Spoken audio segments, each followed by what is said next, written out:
बिहार पर आप डिबेट करा रहे हैं, मुद्दे डिबेट बिहार पर होने चाहिए, बिहार के चुनाव पर होने चाहिए। जो ट्वीट किया उसको मैंने नहीं देखा है, मैं बता रहा हूं आपको, यही ट्वीट किया है। हाँ, अगर ट्वीट किया गया ठीक है, सबकी अपनी अपनी व्यक्तिगत राय होती है। उन्होंने जो कहा उस पर मैं टिप्पणी नहीं करना चाहता हूं। मैं उस पर देखूंगा अपने तौर तरीके से, फिर मैं उस पर विचार विमर्श करूंगा, तो मैं दूंगा उस पर। बहरहाल मैं बात करना चाहता हूं बिहार चुनाव के संदर्भ में। क्यों 17 सालों से लगभग एनडीए की सरकार है, 11 सालों से डबल इंजन की सरकार है।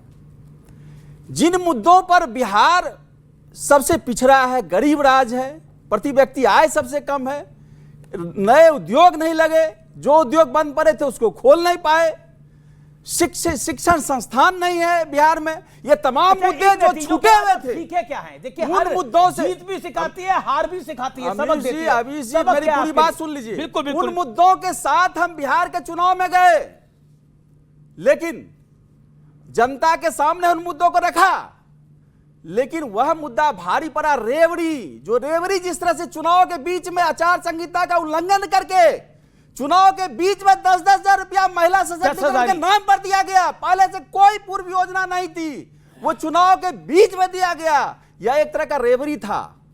यह मुद्दे और रेवड़ी के बीच रेवड़ी का चयन हुआ है, रेवड़ी की जीत हुई है, यह मुद्दे की हार हुई। रेवड़ी तो आप भी दे रहे थे, आप चुन के तो देते ना, कि मना नहीं देते आप। देखिए, कोई जो सत्ता पक्ष दे रही है वो तकलीफ है, सत्ता पक्ष में नहीं है, भविष्य की योजना बनाता है, भविष्य की तय करता है, भविष्य में हम देंगे।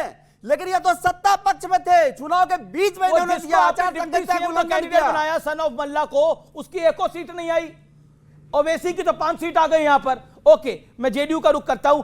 इतनी प्रचंड जीत है, जीत भी सबक देती है, हार भी सबक देती है। इस जीत ने विपक्ष को, क्या आपको लगता है, सबक नहीं दिया है, या विपक्ष सबक लेना नहीं चाहता है? ये लाइन सही है, विपक्ष सबक लेना नहीं चाहता है, और मेरे लिए ये चिंता का विषय बिल्कुल नहीं है, ना होना चाहिए।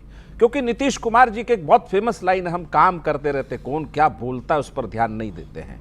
वो जीत नीतीश जी ने जो काम किया, एनडीए की सरकार ने जो 20 साल काम किया है, जिन विपरीत परिस्थितियों में काम किया, क्योंकि 10 साल मनमोहन सिंह जी की सरकार रही, झारखंड हमसे बट गया तो सारे कल कारखाने खनिज पदार्थ उधर चले गए। उन विपरीत परिस्थितियों में यदि बिहार का विकास दर 11.3%, 3 से सीधे लेकर नीतीश कुमार पहली बार आते हैं, और फिर अभी 14.5% लेकर आते हैं, तो वो विकास पर वोट किया है बिहार की जनता ने, इनके गाल बजाने पे वोट नहीं किया। इन पर भरोसा नहीं था। क्यों नहीं भरोसा था?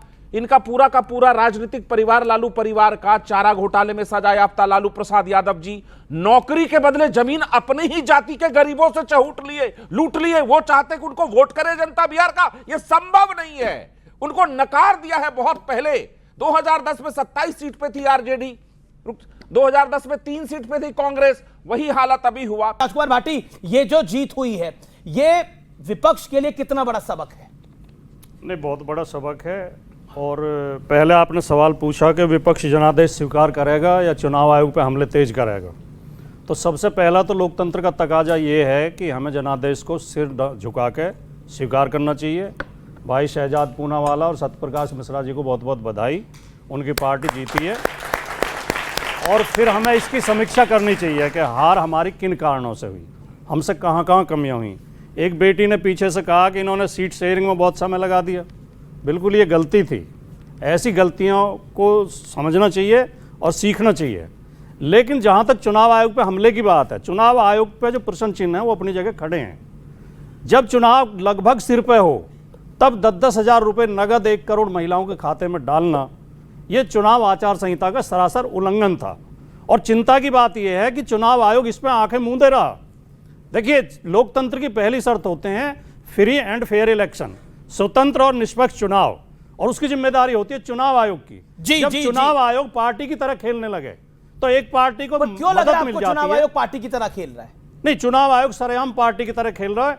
बीजेपी के सांसद वो राकेश सिन्हा ने दिल्ली में अभी थोड़े दिन पहले चुनाव हुए विधानसभा के, उन्होंने अपनी फोटो डाली सोशल मीडिया पे, वोट किया। अच्छा, पार्टी अब की बिहार तरह में खेल रहा चुनाव होता हुआ, मेरा तो 2000 sentence नहीं, मेरा काउंटर प्रश्न है, अगर पार्टी की तरह भाटी जी खेल रहा होता तो 2024 में इतनी प्रचंड सीटें समाजवादी पार्टी को लोकसभा चुनाव में कैसे मिलती अगर चुनाव आयोग पार्टी मैं होती? सबूत के साथ बोल रहा हूं। हाँ, सबूत के साथ बताइए। राकेश सिन्हा ने अब लाइव बिहार सबूत। में वोट पड़े तो बिहार में भी फोटो डाला कि मैंने वोट किया। एक आदमी 2 जगह वोट डाल रहा है तो अपनी फोटो डाल रहा है खुद, और चुनाव आयोग चुप है। यह अपराध है, यह चुनाव की आचार संहिता में अपराध है। कम से कम मुकदमा तो कायम कर देते हैं कि 2 पॉइंट जगह वोट आपकी कैसे बात के डाला। अंदर, आपकी पॉइंट और पे ये आप- ज्ञानेश कुमार गुप्ता ने प्रेस कॉन्फ्रेंस में खुद कहा था कि किसी का वोट अगर 2 जगह भी है तो वो डाल नहीं सकता, वो अवैध है। तो राकेश सिन्हा अवैध वोट डाल रहे हैं। बिल्कुल ये गलत तो है, बीजेपी गलत के है। आपने सांसद हैं। लॉजिकल बात को आम उठाया। लोगों ने, कितने लोगों ने डाला होगा ये लेकिन सोचा जा सकता है। देखिए, एक उस विषय से पूरा चुनाव आयोग दोषी नहीं हो जाता। अगर एक व्यक्ति ने सर, गलती एक करी है चावल तो उस से पे हांडी कार्रवाई के होनी चावल का चाहिए। पता लग जाता है। ओके शहजाद, एक चावल से हांडी शहजाद पकी है, आप नहीं आइए, पकी, ये पता चल जाता है। शहजाद पूरा वाला, फिर एक और विनिंग पार्टी है भाई, उसका भी स्वागत करना पड़ेगा।